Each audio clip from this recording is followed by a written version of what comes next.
al pueblo. Que eso Yo son creo que ustedes. él tiene razón. Es una distracción, pero de recursos De ajenos. recursos. Carlos, buen día. Buenos días, Nelson. Qué placer. Gracias por venir. Más inmenso estar aquí con ustedes. Jacqueline. Hola. Jacqueline y yo somos coprovincianos. Ajá. ¿Sabes que yo soy de Polo, Jacqueline? Sí, Oh, sí, no mami, te- de Polo. Y usted es de Cabral. Qué bien. En Cabral hay una historia hermosa con mi familia. De seguro has escuchado hablar de Francisco Amadís Peña. Es el nombre que tiene el liceo que está en la carretera, en la calle, cuando uno va hacia Cabral para seguir para Polo. Para Ok. Pues ese es un tío abuelo nuestro que fue perseguido por Trujillo.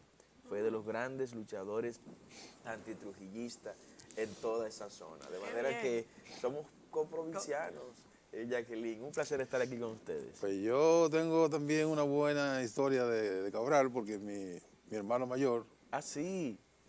yo tuve una cuñada cabraleña, Ajá. y entonces me visitaba a veces cuando vivía en Barahona. Sí. Yo me crié entre Oviedo y Barahona. Oiga eso. Entonces iba a Cabral y subía a Polo a divertirme con el polo magnético. Polo magnético, Sí. sí. Y el frío hermoso. Y El el frío río. es hermoso. Sí, un abrazo a toda esta gente hermosa Sí. de nuestra hermosa provincia de Barahona. Un honor estar con ustedes. Sí, gracias, Carlos. Gracias. Vamos a empezar por lo que pudiera ser un poquito más conflictivo, aunque la respuesta no tiene que ser necesariamente conflictiva.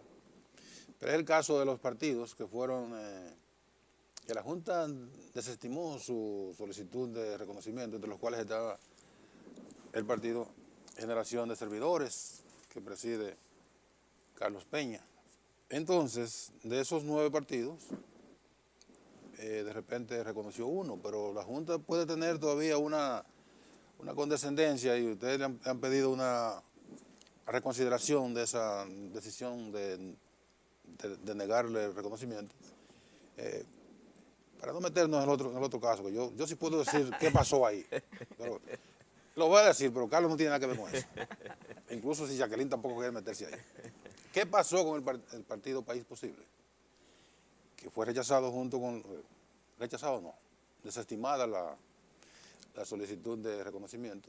Y de repente un grupo de empresarios se aparece a la Junta Central Electoral y al día siguiente reconsideran lo de País Posible y el resto lo dejan sin efecto. O sea, mantienen la denegación de reconocimiento. Evidentemente que ahí hubo un interés muy marcado de un sector empresarial por contar con su propio partido. Porque todo el que se mueve en política y en la actividad política, en la actividad periodística ligada a la política, sabe que detrás del País Posible está Juan Vicini, y que tiene un interés particular de tener su partido, eventualmente para impulsar la candidatura, que ya está siendo tardía, Sí, muy tarde. del alcalde David Collado. Claro. Eso lo dije yo. No, y si tengo que firmar, me dices dónde debo firmar. Bueno. No, la realidad es que lo que ocurrió con Generación de Servidores, que ya salió todo de la Junta, ya el escenario que nos queda a nosotros son los tribunales de la República. Nuestro equipo de abogados está trabajando en ese propósito. Vamos a acudir a todos los estamentos que la Constitución y las leyes dominicanas nos otorga para nosotros reclamar el legítimo derecho de participar, más cuando, como muy bien ha explicado don Nelson, hemos tenido todas las razones para que nuestro partido sea reconocido, más razones que otros que fueron reconocidos, y sin entrar en muchos detalles. Ahora, el 2020 representa exactamente esto, un momento de disrupción, y hay que ver que los actores que están enquistados en el poder político y en el poder económico, no les interesa que hayan actores nuevos, que haya actores nuevos en el escenario político, no les interesa que haya figura diferente con propuesta disruptiva, porque esas son nuestras propuestas. Nuestras propuestas son disruptivas. Nosotros estamos planteando es un rompimiento radical con el sistema actual de cosas que tenemos. Cuando nosotros hablamos, por ejemplo, del sector eléctrico, a propósito de que hoy este gobierno anuncia de manera formal la venta de Punta Catalina, pues yo le quiero revelar al pueblo, si ustedes me lo permiten, de qué se trata todo esto. Claro. El anuncio de la venta de las acciones de Punta Catalina es la consumación de la estafa y la de corrupción administrativa más grande que ha vivido República Dominicana después del proceso de capitalización de las empresas públicas. Reitero, ¿Cómo así? las ventas de las acciones del Estado en Punta Catalina es la consumación de la estafa más grande en materia de corrupción administrativa que ha tenido República Dominicana después de la venta de las empresas públicas en el año 1998. ¿Por qué razón? Primero, se trata de un proyecto que se presupuestó en 1.945 millones de dólares. Sí. Ya de hecho, ahí estaba sobrevaluada la obra. Pero imaginemos que no. Luego de esto, se le entregaron 300 millones de dólares a Odebrecht en medio de todo el cuestionamiento de corrupción transnacional de Odebrecht, con la complicidad de actores internos del gobierno y del Partido de la Liberación Dominicana. Además de estos 300 millones de dólares, hay 708 millones de dólares que Odebrecht está reclamando en tribunales internacionales y que tendrán que pagárselo. Oiga, ustedes pueden escribirlo, eso se le va a pagar. A pesar del robo de Odebrecht. Eso tendrán que pagárselo porque es un dinero que no está todo en los bolsillos y en las cuentas de Odebrecht. Es un dinero por el cual Odebrecht ya dio comisiones por adelantadas. De hecho, hay 39 millones de dólares que se ha revelado en el proceso de delación que han hecho los actores vinculados a este tema de Odebrecht, que se entregaron para la adjudicación de la obra de Punta Catalina. ¿De cuánto estamos hablando? Estamos hablando de más de 3.000 millones de dólares. ¿Qué está anunciando el gobierno? Está anunciando que va a vender las acciones de Punta Catalina por menos de 700 millones de dólares. Va a vender acciones, no las... Pero se está hablando de cerca del 50%. Ahora, yo voy a revelar aquí cuál es el verdadero valor de Punta Catalina.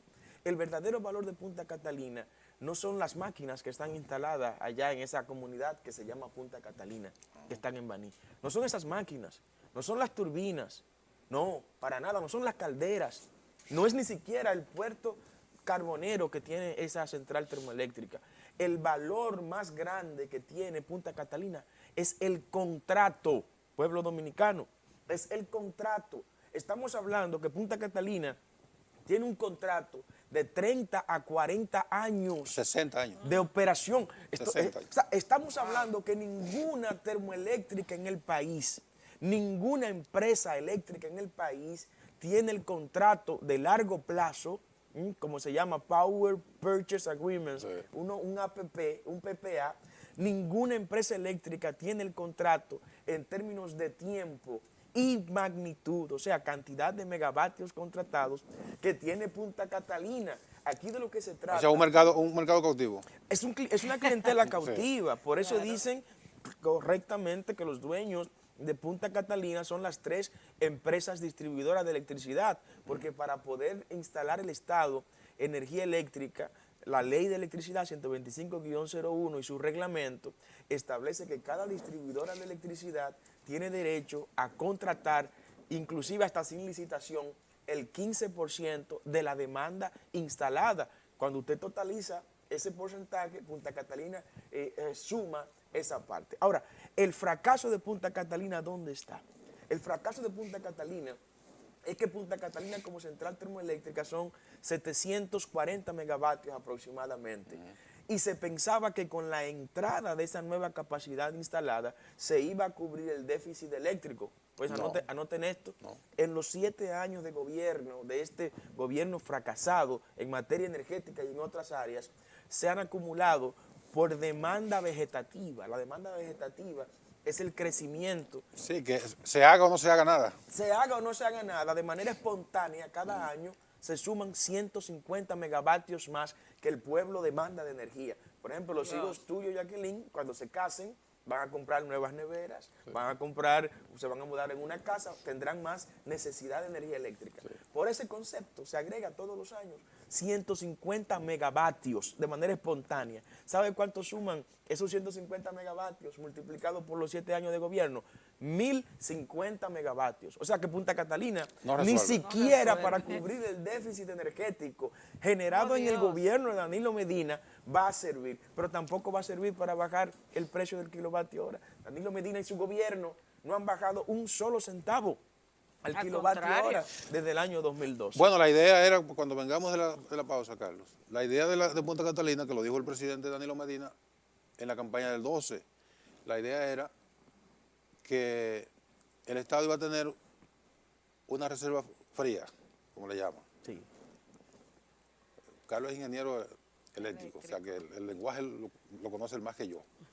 Yo porque lo he oído. No, pero lo maneja muy bien el tema, Nelson. Entonces, ¿qué significaba la reserva fría? Una planta pagada. Decía Danilo, bueno, el Estado va a construir una termoeléctrica, una empresa, una generadora, ¿no? No dijo de que sea de carbón o sea bueno, porque la vamos a tener, esa es una reserva fría.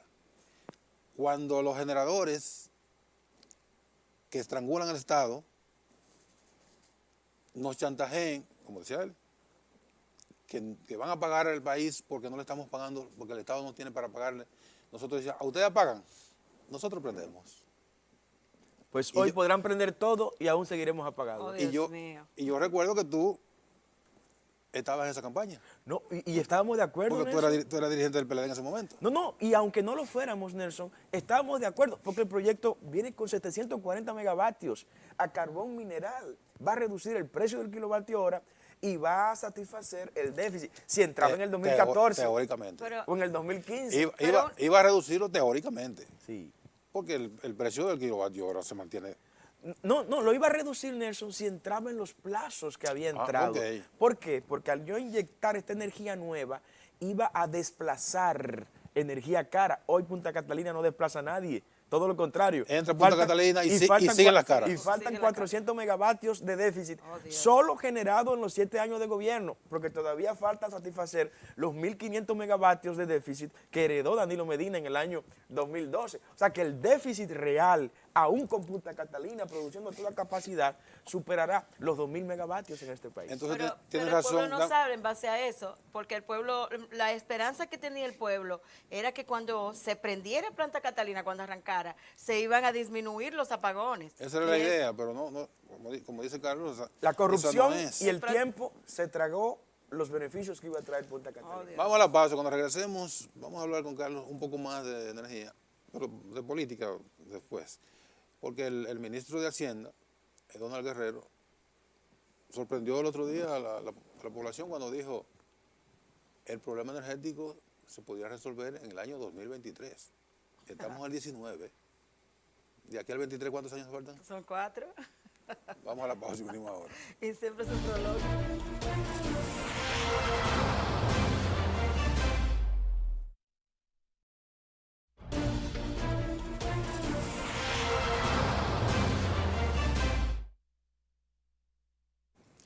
Seguimos en Geopolítica conversando en el día de hoy con el ingeniero Carlos Peña, aspirante presidencial por el partido Generación de Servidores.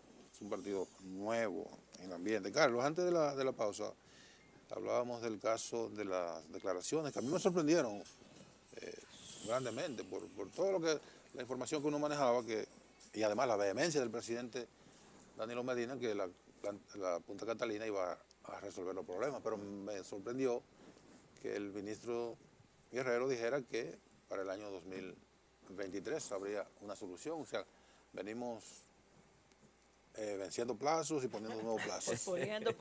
Plazos y plazos. Sí, mira, tú escuchas a esta gente hablar y tú te preguntas, pero ve que acá, pero esta gente lo que deben estar es recogiendo para irse en agosto del año próximo, porque el PLD no puede seguir en el gobierno, el danilismo no puede seguir en el gobierno. O sea, en lugar de planificarse para hacer una retirada, que por más que se planifiquen ya nunca va a ser honrosa, Jamás. lamentablemente, no puede, el tiempo no le da para ser honrosa, porque mucho de lo que tú escuchas hablando de eso, Jacqueline, son presos de confianza. Que el gobierno que venga, que esperamos en el Señor, seamos nosotros, lo encabecemos nosotros, tendrá que llevar mucha gente presa. Y yo tengo que decir la verdad, como pastor, no me luce venir con mentiras al pueblo dominicano. Aquí habrá que llevar mucha gente presa.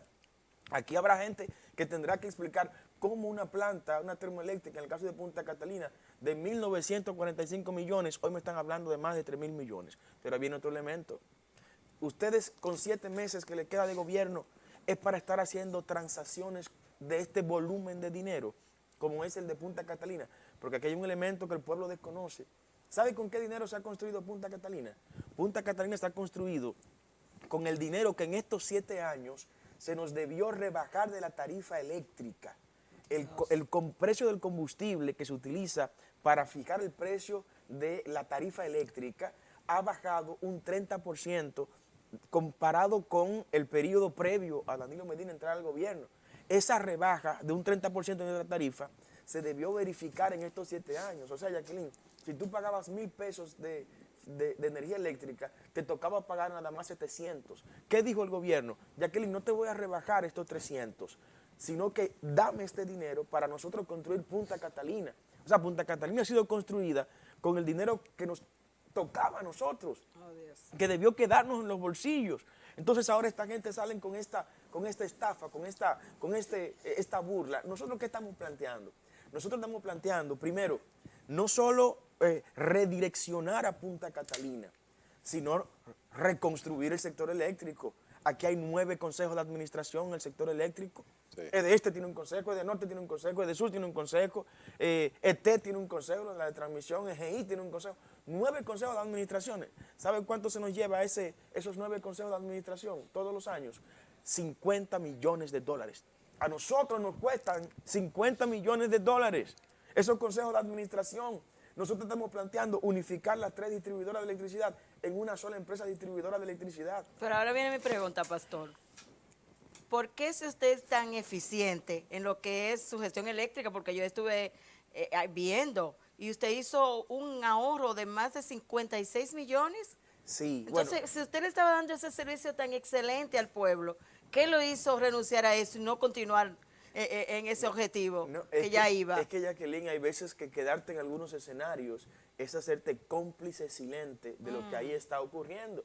Nosotros vimos rápidamente qué era lo que había. Primero, con cosas elementales, como son las compras internas en el sector eléctrico, específicamente en las 3 distribuidoras de electricidad.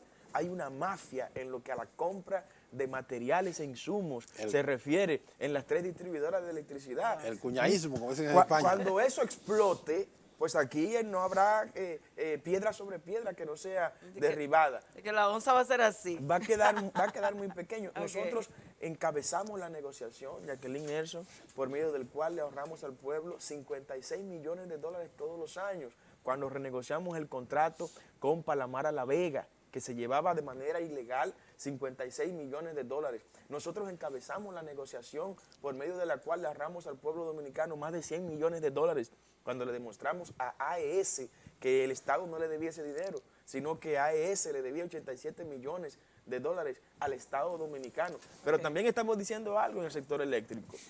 En el sector eléctrico, con una decisión administrativa, podemos desmontar el 50% del subsidio eléctrico que cada año se le regala al cartel de la generación, en la cual juega un papel protagónico esa familia de la que tú hablabas ahorita, Nelson, ¿no? Y por eso nos adversan y nos responden tweets y nos escriben y nos persiguen, pero no tenemos miedo a nada de lo que hagan. El sector eléctrico, de manera específica, el cartel de generación, se lleva 500 millones de dólares de manera indebida con la utilización del combustible, por ejemplo. Nosotros estamos proponiendo que de llegar al gobierno vamos a centralizar toda la importación de combustible que se utiliza para generar electricidad en este país. Hoy, ¿quién importa ese combustible? Los mismos generadores. Que por demás está exonerado. Que viene exonerado. Que viene exonerado. Pero a pesar de estar exonerado, hacen dinero y negocio con ese combustible. Dios. Lo triangulan. Lo triangulan. Nosotros lo que le diremos, mira, sácanos la variable combustible de la ecuación de precio a la que tú nos cobras la energía eléctrica a la distribuidora. Nosotros como Estado te vamos a suplir el combustible. ¿Sabe cuánto va a significar eso de ahorro para el Estado Dominicano? 250 millones de dólares. Pero hay otro componente también, que es el cargo por capacidad, o sea, la potencia instalada. ¿A qué me refiero con esto? Coyentrix, por ejemplo. Coyentrix ha estado cobrando 4.200.000 dólares estando apagada. ¿Por qué concepto? Por el concepto de cargo por capacidad. Que es un concepto que en economía y en mercados eléctricos se utiliza para garantizar que el inversionista tenga seguro con qué pagar su préstamo. Sí. Pero eso funciona cuando la planta todavía no ha sido financiada completamente. Cogentrix ha sido pagada más de 4 veces o 5 veces y otros generadores. Si eliminamos ese cargo por capacidad que de manera fija se le paga a una cantidad importante de generadores, nos vamos a ahorrar también más de 250 millones de dólares. Ahora, ¿quién puede hacer eso? Lo va a hacer un presidente y un gobierno comprometido con el cartel de generación. Atado ahí, no. Atado con esa gente, no. No, Tiene jamás. que ser un presidente que llegue con las manos limpias, con las manos sueltas y con las manos firmes, que ninguno de esos generadores pueda decir, tengo un cheque de 8 millones de dólares que te lo entregué a ti para tu precampaña o para tu campaña. No puedes renegociarme ni rescindirme esos contratos. Por eso yo llamo al pueblo dominicano a que evalúe cuál es el tipo de futuro que quiere. ¿Cuál es el tipo de país que desea? Si quiere seguir gobernando por gente cuyo compromiso está con quienes financian su campaña o con gente que vayan a tener compromiso con el ciudadano dominicano. Ahora, Porque estos países, y la República Dominicana puede estar en los primeros lugares, estos países, los empresarios, aunque los políticos no sean empresarios formales, finalmente lo que eligen son socios. Socios. Alguien me enseñó en las clases de política y me dijo, en una universidad europea donde tuve el privilegio de estudiar, me dice, Carlos, los presidentes responden a quienes financian sus campañas políticas. Claro. Lamentablemente. Claro. Sí, así. Lamentablemente. Por eso nosotros hemos luchado para que quienes financian nuestra campaña, y estos 2 años y medio recorriendo el país lo hemos hecho con aporte de la gente humilde. Gente, y ustedes ven los videos, la gente en nuestras 100 actividades, pesos, 200 pesos. que van, dan 100 pesos, uno da 50, otro da 1000. Y me sorprendió una vez en un pueblo muy humilde, creo que en el Valle de Atomayor, que fue alguien y depositó 2,000 pesos. Wow. Ahí, Dios, bueno, gloria a Dios, tengo que hacer más actividades en el Valle, entonces. Pero pastor, yo quiero que hablemos un poco de lo que es el sentido social, la problemática social, que es lo que nos está arropando. Por ejemplo, una de las que no se le ve acabar, que son los feminicidios, que hasta está alarmante. Hasta ahora llevan 106 mujeres muertas. Y el índice más alto lo tuvimos en el 2017, que se bajó un poco en el año pasado, pero no fue poco porque fueron 95, pero en el 2017 hubieron 206 mujeres. Entonces, esa problemática no la ha podido el gobierno controlar. ¿Usted cree que la campaña que está usando el gobierno no es efectiva? Para nada. El gobierno ha fracasado. ¿Cuál sería su planteamiento en base a eso? Y ha fracasado, Jacqueline, porque ha estado abordando este tema como feminicidio. Aquí no hay feminicidio. Es homicidio. Feminicidio, según el diccionario de la Real Academia Española de la Lengua, es matar a una mujer por el hecho de ser mujer. Eso no está pasando. Aquí nadie ha salido a la calle a matar a las mujeres. No, aquí lo que hay son homicidios de mujeres. Asesinatos de mujeres. Asesinatos viles y vulgares de nuestras mujeres. Ahora, ¿cuál es el problema? Que el gobierno se ha detenido y muchas ONG se han concentrado en ver el hecho, pero no se están yendo a la raíz del problema. ¿Dónde está empezando el problema? Es en la familia. Claro. Nosotros estamos abordando, y queremos que el pueblo lo conozca, políticas de familia. El gobierno ha querido resolver este problema con política de género. La política de género no resuelve esto. Esto lo resuelve la política de familia. Por eso hemos propuesto crear 5,000 núcleos familiares. Si distribuimos todas las familias de República Dominicana, cada una de ellas, entre 5,000 grupos, van a tocar a 700 familias por núcleo. ¿En qué consiste? Estos núcleos familiares serán microgobiernos, donde tendremos un presidente de ese núcleo que se reunirá con el presidente de la República una vez todos los meses para explicarle al presidente de la República, presidente, mire, a estas 700 familias le está afectando este problema. Aquí no hay agua, ahí no hay luz, ahí no hay empleo, hay problemas de violencia intrafamiliar, no violencia de género, sino violencia doméstica, violencia intrafamiliar. ¿Y tú crees que eso, Carlos, para que siga el desarrollo, tú crees que eso es tarea directamente del presidente de la República, si puede delegar que ahí venimos a la microgerencia, lo que hace el presidente todos los domingos, de ir a reunirse? Eso es improvisación. Lo que hace Eso es todos los domingos microgerencia. es improvisación. Nosotros estamos planteando microgerencia. Y en lugar de una visita sorpresa, una vez a la semana, nosotros estamos planteando una visita permanente 5,000 veces todos los días. O sea, todos los días habrá un presidente de ese núcleo familiar que va a investigar lo que está ocurriendo en esas 700 familias. ¿No tienen agua? Cuando se reúna con el presidente, en ese mes, le dirá al presidente, presidente, mire, no hay agua para las 700 familias que a mí me toca dirigir. En esta reunión va a estar un representante del Ministerio de Agua, porque vamos a desaparecer INAPA, va a desaparecer la CAS, va a desaparecer el INDRI, van a desaparecer todas las Toda la colas, cora, que son como 1000. que son antros de corrupción. Claro. Todas esas instituciones son ventanas para la corrupción y vamos a crear el Ministerio de Agua. Ahí va a estar el representante para tomar nota y no ir yo como presidente, ir el ministerio responsable a dármele agua a esas 700 familias. Sí, pero usted no, disculpe que lo interrumpa, usted considera que, como dice él, es cuestión de ser gerencia. Y una de las formas de hacer gerencia y controlar a todo lo que son los familiares son los ministerios. ¿Qué pasa? Que lo único que tenemos es un ministerio de la mujer que prácticamente no funciona. Debe desaparecer. Debe desaparecer y lo que debe aparecer obviamente es un ministerio de familia Así es. que abarque todas las áreas familiares. ¿Hay un ministerio Y- de mujer, de la mujer o un ministerio de las mujeres? no, ministerio de la mujer, Esa es una de nuestras propuestas, Jacqueline. Nosotros estamos planteando lo que es el Ministerio de la Mujer, Ministerio de la Juventud, el CONAPE, que es el Consejo Nacional de la Persona Envejeciente, el CONADIS, que es el Consejo Nacional de la Persona con Discapacidad, el CONANIS, que es el Consejo Nacional de la Niñez. Lo vamos a fundir todos En un solo. en un solo, que estará el Ministerio de la Familia. Y déjeme decirle, para el abordar principal, la problemática de la el familia. principal que son ustedes. Usted mencionó todo, está como en los Estados Unidos. Usted mencionó la mujer, los envejecientes, los discapacitados, los niños, la juventud, y no mencionó a los hombres. Ah, pero no existe- Esa es la problemática no del existe ese feminicidio. ministerio. Ahora, Y hay un ministerio del hombre también. Debe ser. No existirá. No, pero claro que no. Entonces estará eso en es el dispersión. Estará en el Ministerio de la Familia. O sea, Exacto, el dentro del Ministerio de la Ministerio de la Familia. Familia. Porque el problema aquí no es de la mujer. El problema aquí no es del hombre. El problema es de la familia. La familia es la que queda huérfano cuando la madre es muerta. Sí, pero el problema es que el hombre lo ha marginado. El hombre se ha visto desplazado. Y No, ese es- no, sí, tú estás sí, loco. sí, No, esa no, es no, la no. causa de los No, hay que feminicidios. Nosotros Tenemos que integrarlo. Nos metemos como quiera, olvídate. Hay que integrar la familia en este ministerio. Ahora, ¿cuál es la clave para esto? Nosotros tendremos 3 terapeutas familiares en cada núcleo familiar. Ese terapeuta familiar tendrá la tarea de visitar cada familia de ese núcleo familiar y ver, Perfecto. Nelson, ¿por qué Nelson está tan agresivo últimamente? Y darle terapia familiar desde Así una es. perspectiva profesional, ayudar. No, Nelson quiere separarse de Jacqueline por cosas pequeñitas.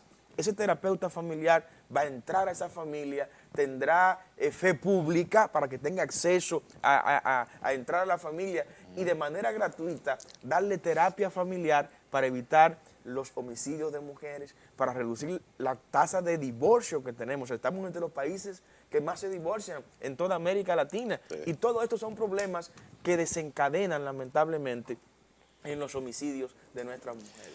Vamos a la pausa y cuando regresemos hablaremos ya más de política con Carlos Peña, los últimos minutos de geopolítica de este día.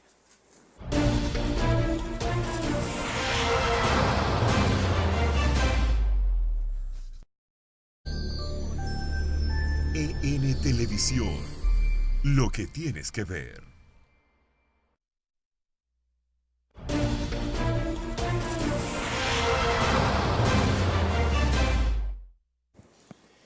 Seguimos conversando en la recta final con Carlos Peña. Carlos, vamos a hablar un poquito de cómo ha podido, ¿cómo se llama? ¿Cómo ha podido introducir el partido? ¿Cuál ha sido la recepción de los ciudadanos? Sabemos que aquí hay el predominio de 2 o 3 partidos, 4. Creo que ahora ya va por 5, el predominio más o menos que se percibe no solo en la actividad de masa, sino en la cobertura de prensa. Sí, la realidad, Nelson, es que la mejor encuesta de todas las que se han hecho en estos últimos años fue la que se realizó el 6 de octubre pasado, que fueron las primarias de los partidos mayoritarios. ¿Qué se reveló en esas primarias? 30%. Que el 30% de la población es la que le hace coro a los partidos mayoritarios. Hay un 70% de los dominicanos, o sea, de los 7.4 millones de dominicanos llamados a votar en esas primarias que pasaron, nada más acudieron 2.2, 2.3 aproximadamente, menos del 30%, Nelson. O sea que hubo 5.4 millones de dominicanos que le dijo a esa gente, no queremos nada con ustedes. Ustedes no nos interesan. Estamos desvinculados de su presente y de su futuro. A esa gente le estamos hablando. A esos 2,5 millones de dominicanos que forman parte de la clase media, a los cuales estamos proponiendo eliminar el impuesto a la propiedad inmobiliaria y eliminar el impuesto a la constitución de empresas nuevas, de nuevas compañías que representan cerca de 80 millones de dólares. Y lo vamos a eliminar sin afectar las finanzas públicas, simplemente eliminando el peaje sombra de la carretera Santo Domingo-Samaná, que se lleva 88 millones de dólares todos los años de nuestro bolsillo. Pero hay un contrato ahí. No, que nos lleven donde quieran llevarnos. Si quieren llevarnos al arbitraje internacional, que nos lleven a un arbitraje internacional. Y vamos a ver quién puede más en este arbitraje internacional. O un pueblo al que le están arrancando de la costilla todos los años 88 millones de dólares, más de 3.500 millones de pesos. O una empresa que en los 3 años se cobró su inversión. Es bueno que el pueblo lo sepa. Ese contrato de la concesión de la carretera Santo Domingo-Samaná fue por 30 años y en los 3 primeros años de concesión se cobraron toda la inversión. Wow. Le han quedado 27 años de ganancias netas para repartírselo entre los concesionarios y los socios políticos dominicanos que le han servido de canal para obtener este tipo de concesión. A esa gente que le estoy hablando, a esa clase media, que cada vez que un gobierno loco y un funcionario loco se le ocurre inventar impuestos, se lo carga a esa clase media. A ellos le estoy diciendo que vamos a trabajar para reducir por lo menos un 30% el consumo, el impuesto al consumo selectivo a las telecomunicaciones. Fácilmente. Vamos a renegociar el contrato de concesión de nuestros aeropuertos, donde hay una tasa que se lo llevan estos concesionarios de 100 millones de dólares según nuestros estudios. Hay 100 millones de dólares de una tasa que se le colocó a esa concesión de los aeropuertos de manera transitoria y se ha quedado ahí todos los años. Eso lo vamos a renegociar y tendrán que darnos esos 100 millones de dólares todos los años. Y con eso vamos a reducir parte del impuesto al selectivo al consumo de las telecomunicaciones, entre otras propuestas. Esa gente está esperando una candidatura y un proyecto presidencial que esté dispuesto a jugársela, Claro. que no tenga nada que deberle a la oligarquía dominicana y que esté dispuesto a romper con esos esquemas de corrupción. Pero, Esa pastor, gente, escúchame, Jacqueline, a esa gente que tú les hablas, ¿cuál es la respuesta? No, están esperándonos, Nelson. Es como si estuvieran esperando. Dicen, Carlos, necesitábamos esto. Vamos, y algunos nos han dicho ahora en este momento en que lamentablemente hemos recibido estos golpes de la Junta Central Electoral, la respuesta ha sido, vamos a dar unas cuantas semanas para que esto se desenlace. Y me lo han dicho, no vamos a ir a votar. Si usted no está en la boleta, no iremos a votar. Y yo le digo, estaremos en la boleta y ustedes irán a votar. No dejaremos que los malos sean los que sigan definiendo el rumbo de este país. sí. Pero una de las cosas que me llamó la atención, ya que casi estamos terminando, siempre, y yo pertenezco a la Comisión Nacional de Derechos Humanos, y uno de los puntos fundamentales en la comisión es la vivienda digna. Y usted habló acerca de los impuestos de la inmobiliaria. Resulta que los inmuebles de 2 millones para abajo no pagan impuestos. Entonces yo no veo por qué... De usted tiene- 6, ¿eh? de 6 para De abajo. 6 millones para abajo. Sí. ¿De 6 millones? Y si tienes 3 de 2 millones, te lo suman y entonces te le cobran ese impuesto. Eso es lo que yo quiero decir, que si, un ejemplo, los pobres, que no están exentos de pagar impuesto inmobiliario, entonces eso le convendría al país, cobrar por los impuestos inmobiliarios, porque no serían entonces a los pobres que usted se lo va a dejar de cobrar, sino a las personas que tienen más de una propiedad. Jacqueline, ¿y por qué tenemos que seguir cargando la clase media? Nosotros somos pastor, por ejemplo, en Naco, pastoreamos en Naco, en el centro de la capital. Pues yo le voy a decir lo siguiente, ahí hay gente en Naco que tienen viviendas, viven en viviendas que valen 20 y 30 millones de pesos, que no tienen a veces con qué comer en un día. Ajá. Pero tienen que pagar el IPI todos los meses. Sí. Eso es injusto. Nosotros vamos a mantenerles impuestos a los solares urbanos para obligar a los dueños a que lo desarrollen. Sí. Claro está, pero se lo vamos a eliminar. A la gente hay que dejarle la mayor parte de su dinero en los bolsillos. Un pueblo no puede estar, o un gobierno no puede estar pensando en cómo le voy a quitar el dinero a sus ciudadanos. Todo lo contrario. Debe ser eficiente, dejándole dinero, la mayor cantidad de dinero a los ciudadanos en los bolsillos. La y grandeza de produciendo Estados por Unidos, otro la lado. grandeza de Estados Unidos ha radicado en eso. Claro. Porque es algo elemental, Nelson. Cuando yo te dejo como gobierno a ti, que tú tengas más dinero como clase media, tú vas a poder emprender otros negocios. Y va a comprar, y va... Vas a ir al supermercado con mayor frecuencia y vas a comprar más productos del campo. El campesino tendrá que sembrar más. el campesino se va a quedar allá en el campo. O sea, se crea lo que John Maynard Keynes definía como el círculo virtuoso de la economía. ¿No? Como tengo más capacidad de consumo, voy a comprar más y como compro más, tendré que producir más. Y un pueblo se desarrolla es produciendo. Por eso nosotros le hemos dicho a las mineras que en un gobierno nuestro tendrán solo un año de exportación de nuestros minerales, porque al siguiente año tendrán que traer todas las empresas para manufacturar nuestros minerales aquí en República Dominicana. Nosotros con el oro de Barrick Gold le estamos creando miles y miles de empleos a Canadá y a Suiza. ¿Por qué no traen esas empresas para acá? Para dejar nosotros de exportar materia prima y que exportemos entonces productos terminados. ¿Y quiénes van a producir? Mayor valor agregado. Eso, nuestros ingenieros, claro, nuestros técnicos, agregarle valor a nuestra materia. Ah, no, pero estos gobiernos ineptos, estos gobiernos vinculados y comprometidos con la corrupción, prefieren que se exporte materia prima y no forzar a esa gente que traigan sus laboratorios aquí en el país y sus industrias para más empleo para nuestra gente. El profesor Juan Bosch fue muy enfático durante muchos años en reclamar el desarrollo de una orfebrería intensiva en la República Dominicana. Pocos de sus discípulos estamos reivindicando eso, Nelson. Yo sé que eso, la mayor parte de sus discípulos olvidaron y lo toman ahora como un ariete para tratar de confundir a la gente, pero no creen en Juan Bosch. Para nada, creerán en otras cosas, menos en el profesor Juan Bosch. Y una pregunta que casi estamos terminando para que usted le diga a la teleaudiencia y muy especialmente al pueblo cristiano.